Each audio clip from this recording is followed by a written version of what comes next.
Bom dia, irmãos. Eu tenho a minha Bíblia aberta em Juízes, capítulo 6. Lerei do versículo 11 até o 14. Juízes, capítulo 6, 11 a 14. Você que está em casa também nos acompanhe nessa leitura, se puder, abra sua Bíblia e leia conosco. Diz assim o texto, Juízes 6, de 11 a 14. Então o anjo do Senhor veio e assentou-se debaixo do carvalho que está em Ofra, que pertencia a Joás, o Abiesrita. E Gideão, seu filho, estava malhando o trigo no lagar, para o salvar dos midianitas. Então o anjo do Senhor lhe apareceu e lhe disse: O Senhor é contigo, homem valoroso.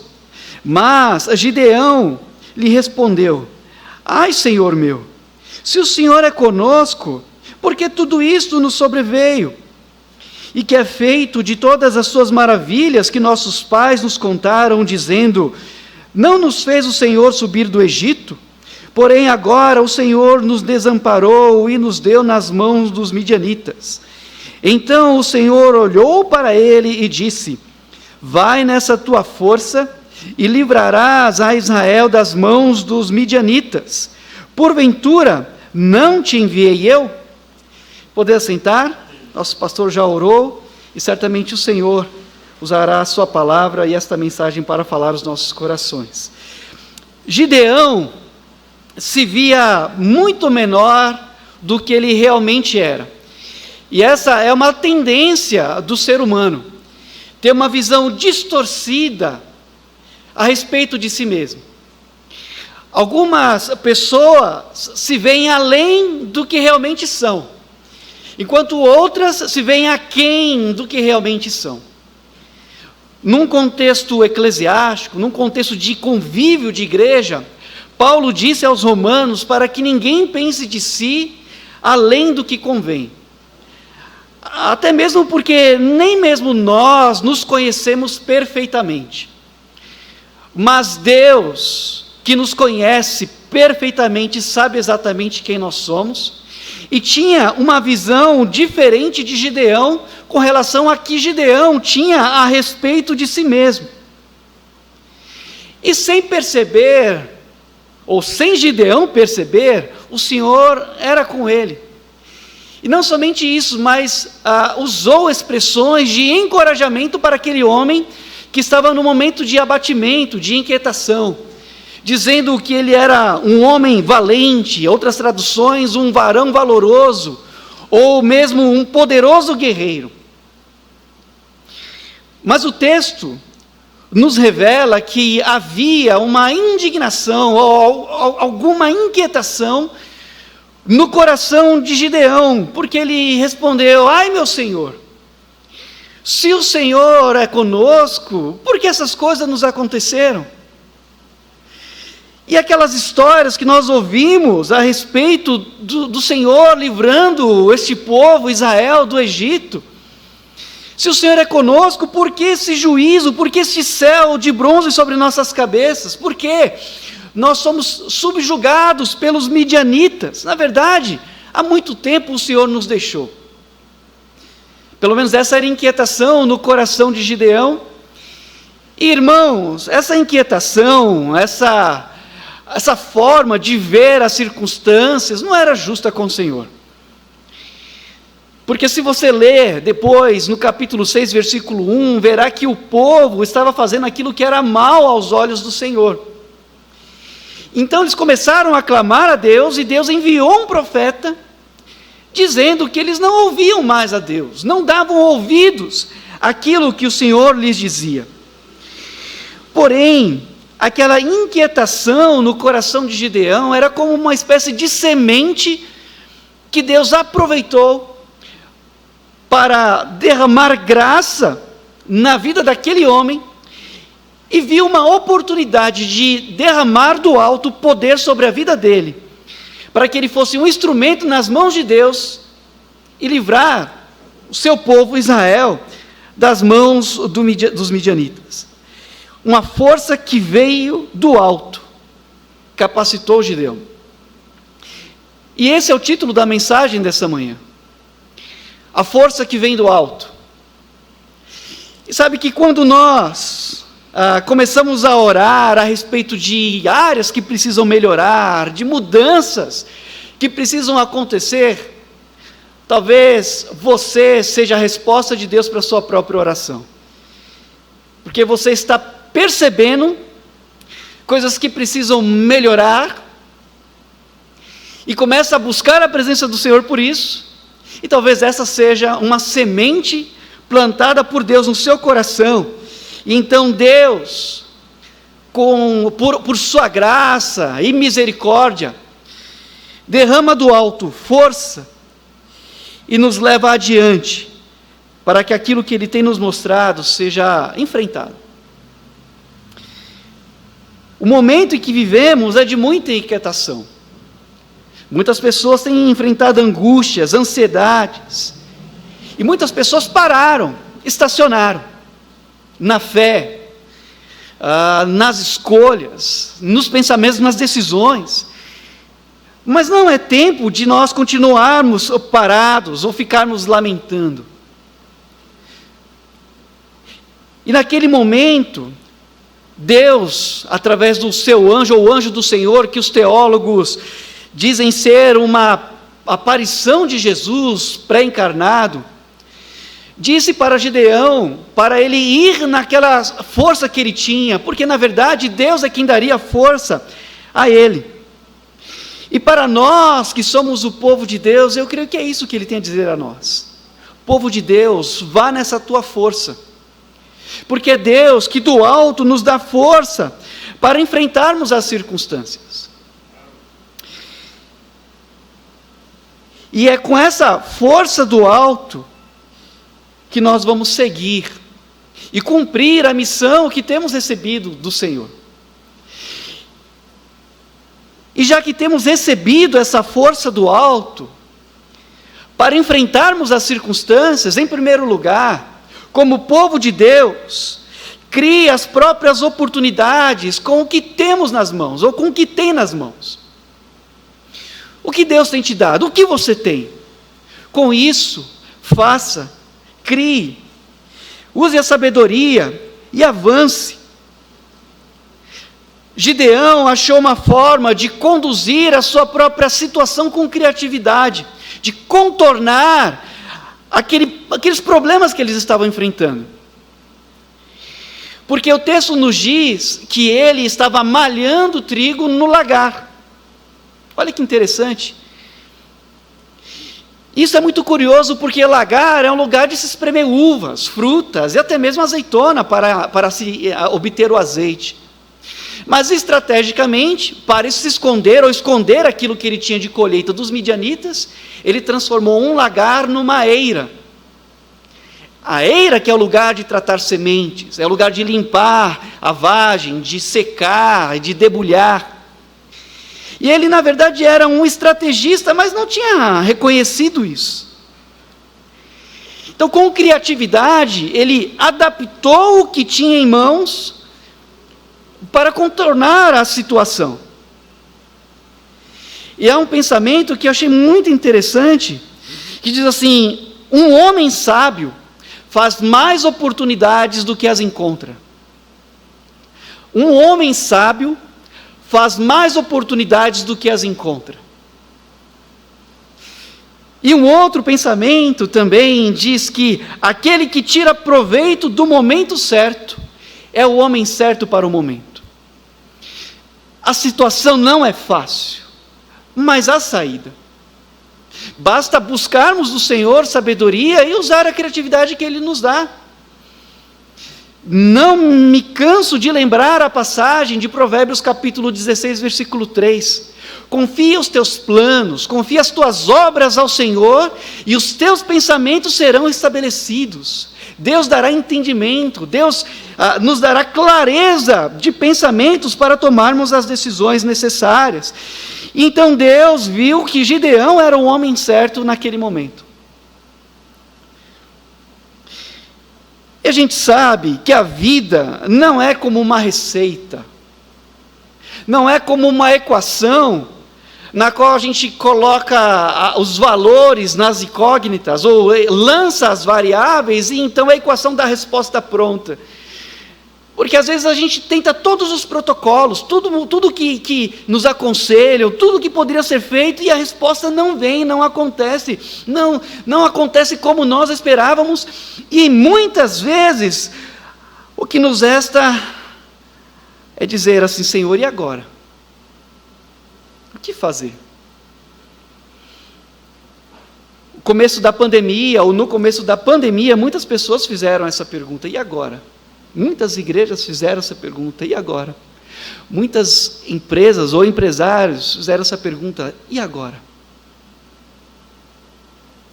Mas nós, como povo de Deus, nós temos a sua palavra e temos o seu Espírito habitando em nós. E realmente chegarão momentos em que a gente achará que não tem mais o que fazer. Mas o Senhor, em sua graça e misericórdia, nos dá orientação e nos fortalece para enfrentarmos essas agruras que realmente fazem parte da vida. Sim, os dias têm sido difíceis, mas essa é uma oportunidade de tentarmos coisas novas, de empreendermos. Muita gente, nesse momento, teve que reaprender o diálogo em casa, a convivência em casa.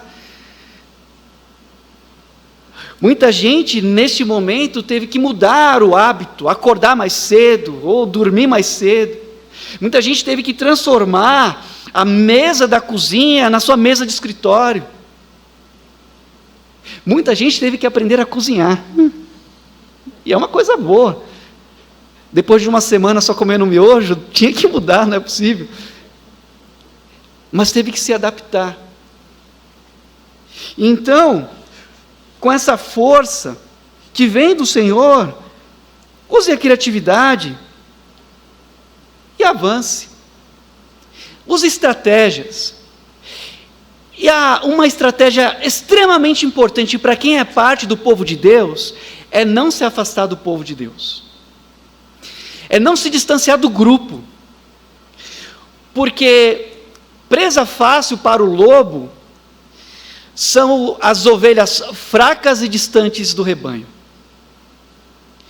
E se posso então indicar uma estratégia para vencer esse momento, é não se afaste do grupo, não se distancie do rebanho que você faz parte, e peça sabedoria a Deus, porque Ele dá. E Ele mostrará o que fazer com o que você tem nas mãos e com aqueles a quem Ele tem te dado. Em segundo lugar, com a força que vem do alto, creia que a mão do Senhor é com o povo dEle. Creia que o Senhor é contigo. Foi assim que o anjo do Senhor, e no caso o próprio Senhor, se manifestou a Gideão: o Senhor é contigo. E às vezes a gente não percebe, mas essa é uma promessa dEle. Naquele contexto, nós entendemos que o povo de Deus se distanciou de Deus, e era uma consequência dessa rebelião, dessa rebeldia contra Deus. Mas nós, hoje, vivemos um novo momento, uma nova aliança em Cristo Jesus, e Ele tem prometido isso, e nós ouvimos na quarta-feira, que Ele está conosco todos os dias, até a consumação dos séculos. Então, mesmo que você duvide, ou mesmo que você não perceba, Ele está com a gente. Aliás, Ele está em você. Agora, não significa que tudo sempre será vitória, pelo menos aos nossos olhos. Ele está conosco para nos livrar, mas Ele também está conosco para nos dar paz quando as coisas não derem certo. Muitas pessoas partiram para a eternidade nesse momento de pandemia. Essa semana, 2 irmãos queridos foram recolhidos pelo Senhor. Mas o mesmo Deus que é poderoso para dar vitória, é poderoso para dar paz. E nós que estivemos acompanhando as famílias, nós vimos que havia paz, havia tristeza, havia choro, faz parte. Mas havia paz, porque o Senhor é paz. E essa foi a expressão de Gideão um pouco mais adiante, atemorizado com essa aparição, com essa manifestação do Senhor. Ele disse: Jeová Shalom, ou chamou aquele lugar de Jeová Shalom, que significa o Senhor é paz. Então creia que o Senhor é contigo para te livrar, mas também para te dar paz diante das perdas.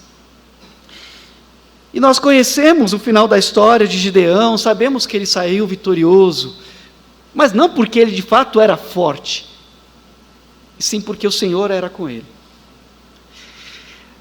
Curiosa essa maneira que o Senhor se manifestou a Gideão e em que circunstâncias. Ele estava malhando trigo. E então o texto diz no versículo 14 que o Senhor se virou para ele, olhando para Gideão. E essa é uma expressão no texto sagrado que significa ou quer dizer que quando o Senhor olha para alguém, é como se Deus manifestasse a sua bondade para com esse alguém.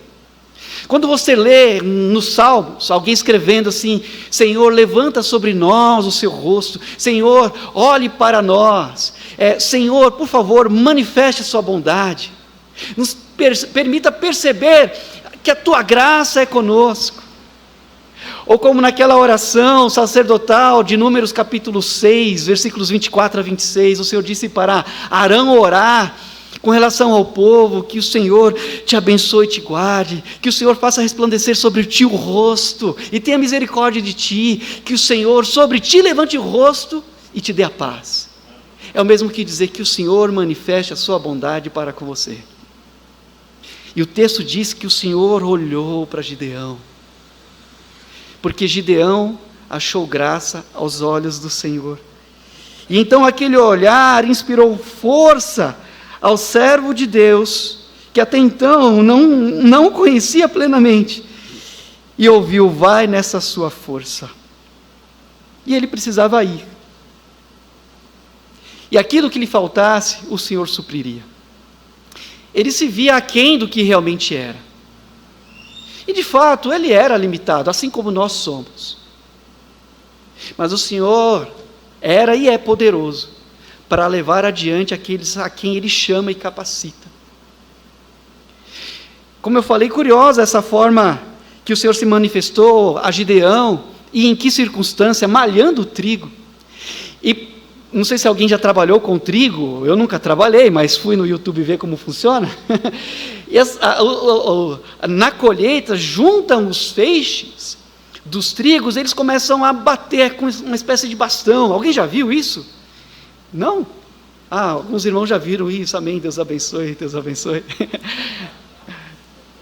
E aí o que acontece? As sementes do trigo começam a se soltar daquela palha, daquela vagem, e depois os trabalhadores começam a peneirar, né? E aí a palha é separada do trigo, ou que chamam de cirandar. A mesma expressão que Jesus usou para falar com Pedro. E olha só que contraste interessante. Gideão não se achava apto para enfrentar os inimigos. Já Pedro parecia tão confiante, tão autoconfiante. Então, em um, o Senhor teve que inspirar coragem, em outro, o Senhor teve que sustentar diante de uma queda. Mas em ambos, Gideão e Pedro, Deus manifestou a sua graça, porque Ele é presente na vida daqueles que pertencem a Ele. Então creia que o Senhor é contigo para te fortalecer, nos dando a força que vem do alto. E por último, com essa força que vem do alto, confie que Deus opera nos limites, ou além dos nossos próprios limites, melhor dizendo. Deus opera além dos nossos próprios limites. O limite do homem é uma ótima oportunidade para Deus manifestar a sua graça e poder. É uma ótima oportunidade para Deus mostrar por que Ele escolheu as coisas fracas e loucas deste mundo, que é o que Paulo diz. Deus escolheu as coisas loucas, as coisas fracas deste mundo, para confundir as fortes e as sábias, para no fim manifestar a sua graça e o seu poder ao mundo. Foi assim com Gideão. E pode ser assim com você também. A gente não sabe dizer o que foi que Deus viu em nós, ou na gente, ou em mim, não sei. Só Deus sabe explicar. Mas eu não duvido que Ele viu uma oportunidade de, nas nossas vidas, manifestar quem Ele é, para nós e para as pessoas ao nosso redor. Sim, às vezes nós nos sentimos como trapos. Mas aí é uma oportunidade de nós voltarmos os nossos olhos para a sua palavra e cremos no que ela diz. Sim, nós somos limitados, somos fracos, mas nós somos amados pelo Senhor. E como Paulo reconheceu, que a gente aprenda a reconhecer também. Somos o que somos pela graça de Deus. É a graça dele quem nos fortalece. Não sei quais são as circunstâncias que você tem enfrentado, mas o Senhor é contigo, para te fortalecer e te levar adiante, e mesmo em reveses, Ele é poderoso para te dar a paz necessária. Então, que Deus nos abençoe, e que essa palavra encha o nosso coração. Amém. Pastor.